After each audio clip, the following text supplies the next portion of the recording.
नमस्कार दोस्तों, हम बात करेंगे भारत के इतिहास में एक महत्वपूर्ण राजवंश सातवाहन वंश के बारे में। यह कहानी हमें पहली सदी ईसा पूर्व से लेकर तीसरी सदी ईस्वी तक के इतिहास की यात्रा पर ले जाएगी। कण्व वंश के पतन के बाद सातवाहन वंश ने दक्षिण भारत में अपनी शक्ति स्थापित की। कण्व वंश की समाप्ति के साथ मौर्य साम्राज्य के बाद सत्ता का एक बड़ा शून्य पैदा हो गया था। इस शून्य को भरते हुए सातवाहनों ने अपने साम्राज्य का विस्तार किया। सातवाहन वंश की स्थापना सिमुक ने की, जिन्हें इस राजवंश का पहला शासक माना जाता है। उन्होंने कण्वों और अन्य स्थानीय शासकों को हराकर अपनी शक्ति स्थापित की। सिमुक के बाद उनके उत्तराधिकारी कृष्णा और फिर सातकर्णी प्रथम ने शासन किया। सातकर्णी प्रथम ने साम्राज्य को और मजबूत किया और उनके शासनकाल में आर्थिक और सांस्कृतिक प्रगति हुई। इसके बाद सातवाहन वंश ने गौतमीपुत्र सातकर्णी जैसे महान शासकों का दौर देखा। गौतमीपुत्र सातकर्णी ने पश्चिमी क्षत्रपों को हराकर सातवाहनों के खोए हुए क्षेत्रों को फिर से हासिल किया। उन्हें त्रिसमुद्र तोय पीतवाहन भी कहा जाता है, जिसका अर्थ है तीनों समुद्रों का जल जिसने पिया हो।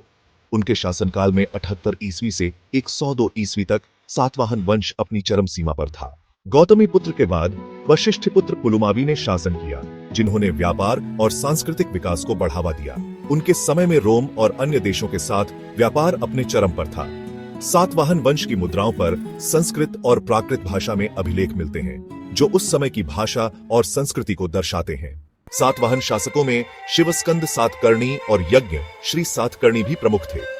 यज्ञ श्री सातकर्णी के समय में समुद्री व्यापार ने एक नई ऊंचाई छू। उन्होंने पश्चिमी क्षत्रपों के साथ संघर्ष किया और अपने क्षेत्रों को फिर से हासिल किया। लेकिन दूसरी सदी के अंत तक आंतरिक कलह और बाहरी आक्रमणों, विशेष रूप से पश्चिमी क्षत्रपों और इक्ष्वाकुओं के कारण सातवाहन साम्राज्य का पतन शुरू हो गया। धीरे धीरे उनका साम्राज्य छोटे छोटे राज्यों में विभाजित हो गया और उनका प्रभाव समाप्त हो गया। हालांकि सातवाहन वंश ने भारतीय इतिहास पर एक गहरा प्रभाव छोड़ा। उनकी कला, स्थापत्य और व्यापार ने दक्षिण भारत को नई ऊंचाइयों पर पहुंचाया। उनकी विरासत अजंता गुफाओं, अमरावती स्तूप और प्राचीन अभिलेखों में आज भी जीवित है। तो दोस्तों, यह थी सातवाहन वंश की कहानी।